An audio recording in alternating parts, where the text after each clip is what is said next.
No. Kasi para sa akin, lalaki kayo tingnan pag wala kayong pulbos sa mukha.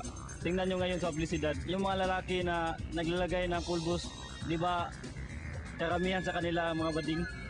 So para sa akin, pag naglagay ka ng pulbos sa iyong mukha, para ka na rin isang bading.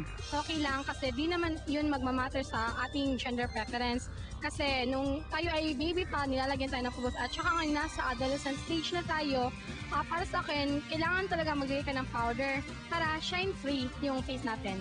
Dili pwede kay pagutang ang mga muka sa lalaki sa pulbos din.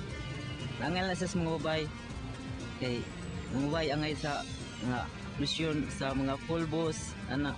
Pero okay ra kung mubutang ang lalaki og lotion pero di lang pulbos. Kay di man sad angay ang lalaki kay mubutang pulbos. Lotion gyud siya.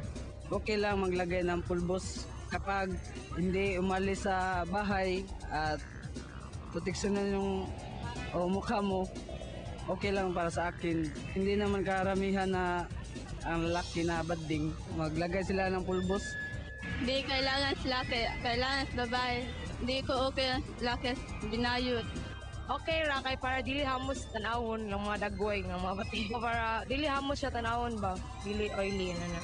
Para sa akin no, kasi mas sensitive ang skin ng mga lalaki kaysa mga babae. Madali silang magka-pimple, so siguro hindi pwede. Okay raman kanay para puti sa tanawon ba? Para sa mo gwapo ba? Para sa akin hindi. Kasi para nababaklaan ako sa lalaki naglalagay ng pulbos. Yung mga babae lang kasi yung nakikita ko talaga naglalagay ng pulbos. Yes? Pangdagdag points. Yun ako. Kayo, ano sa tingin nyo?